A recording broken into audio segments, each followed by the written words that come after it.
యెహెజ్కేలు గ్రంథము 37వ అధ్యాయము. యెహోవా హస్తము నా మీదికి వచ్చెను.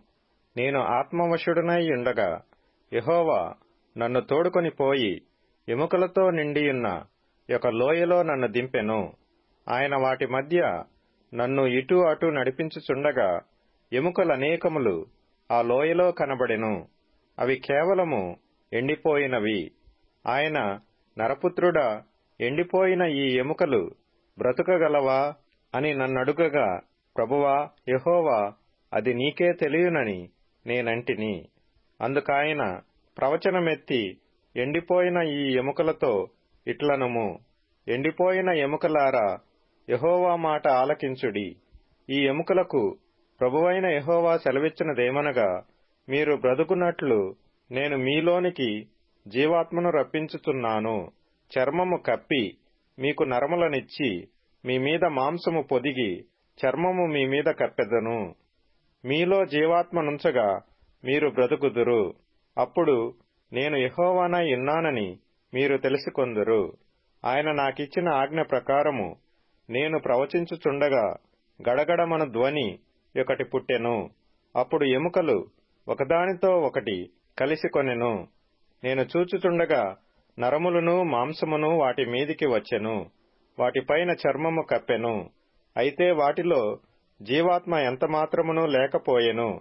అప్పుడు ఆయన, నరపుత్రుడా, జీవాత్మ వచ్చునట్లు ప్రవచించి ఇట్లనుము, ప్రభువగు యెహోవా సెలవిచ్చినదేమనగా, జీవాత్మ నలుదిక్కుల నుండి వచ్చి హతులైన వీరు బ్రతుకున్నట్లు వారి మీద ఊపిరి విడువుము.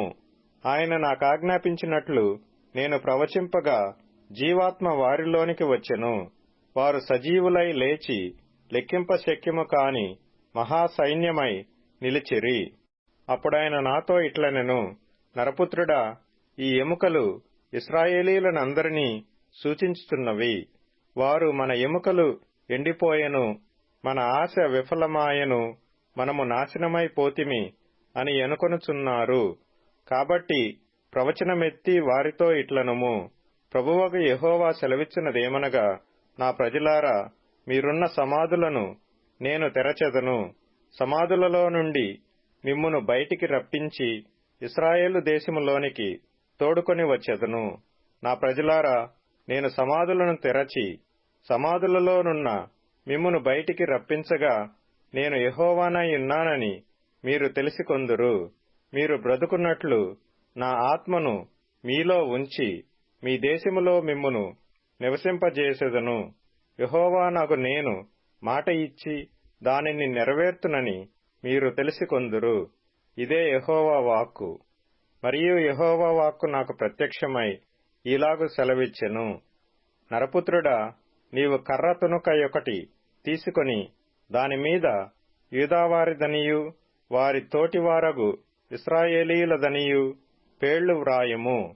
మరి ఒక తునక తీసుకొని దానిమీద ఎఫ్రాయిమునకు తునక, అనగా యోసేపు వంశస్థులదనియు వారి తోటివారగు ఇశ్రాయేలు వారిదనియు వ్రాయుము.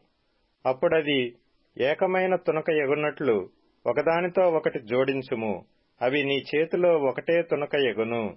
ఇందులకు తాత్పర్యము మాకు తెలియజెప్పవా అని నీ జనులు నిన్నడుగగా, ఆ రెండు తునకలను వారి సమక్షమున నీవు చేతపట్టుకుని వారితో ఇట్లనుము, ప్రభువైన యెహోవా సెలవిచ్చినదేమనగా, ఎఫ్రాయిము చేతిలోనున్న తునక, అనగా ఏ తునక మీద ఇశ్రాయేలు వారందరి పేళ్లును వారి తోటి వారి పేళ్లును నేను ఉంచితినో, యోసేపు అను ఆ తునకను యూదావారి తునకను నేను పట్టుకొని ఒకటిగా జోడించి నా చేతిలో ఏకమైన తునకగా చేసెదను. ఇట్లుండగా వారికీలాగు చెప్పుము, ప్రభువైన యెహోవా సెలవిచ్చినదేమనగా, ఏ అన్యజనులలో ఇశ్రాయేలీయులు చెదరిపోయిరో ఆయా అన్యజనులలో నుండి వారిని రక్షించి, వారు ఎచ్చటెచ్చట ఉన్నారో అచ్చట నుండి వారిని సమకూర్చి వారి స్వదేశములోనికి తోడుకొని వచ్చి, వారిక మీదట ఎన్నటికిని రెండు జనములుగాను రెండు రాజ్యములుగాను ఉండకుండునట్లు ఆ దేశములో ఇశ్రాయేలీల పర్వతముల మీద వారిని ఏకజనముగా చేసి వారికందరికీ ఒక రాజునే నియమించెదను. తమ విగ్రహముల వలన గాని తాము చేసియున్న హేయ క్రియల వలన గాని ఏ అతిక్రమ క్రియల వలన గాని వారిక మీదట తమ్మును అపవిత్రపరుచుకొనరు. తాము నివసించిన చోట్లన్నిటిలో వారు మానక పాపములు ఇక చేయకుండా వారిని రక్షించి వారిని పవిత్రపరచెదను. అప్పుడు వారు నా జనులగుదురు, నేను వారి దేవుడినై యుందును. నా సేవకుడైన దావీదు వారికి రాజవును. వారికందరికీ కాపరి ఒక్కడే యుండును. వారు నా విధులను అనుసరింతురు, నా కట్టడలను గైకొని ఆచరింతురు. మీ పితరులు నివసించున్నట్లు నా సేవకుడైన యాకోబునకు నేనిచ్చిన దేశములో వారు నివసింతురు. వారి పిల్లలను వారి పిల్లల పిల్లలను అక్కడ నిత్యము నివసింతురు. నా సేవకుడైన దావీదు ఎల్లకాలము వారికి అధిపతియై యుండును. నేను వారితో సమాధానార్థమైన నిబంధన చేసెదను. అది నాకును వారికిని నిత్య నిబంధనగా ఉండును. నేను వారిని స్థిరపరచెదను. వారిని విస్తరింపజేసి వారి మధ్య నా పరిశుద్ధ స్థలమును నిత్యము ఉంచెదను. నా మందిరము వారికి పైగా నుండును. నేను వారి దేవుడనై యుందును.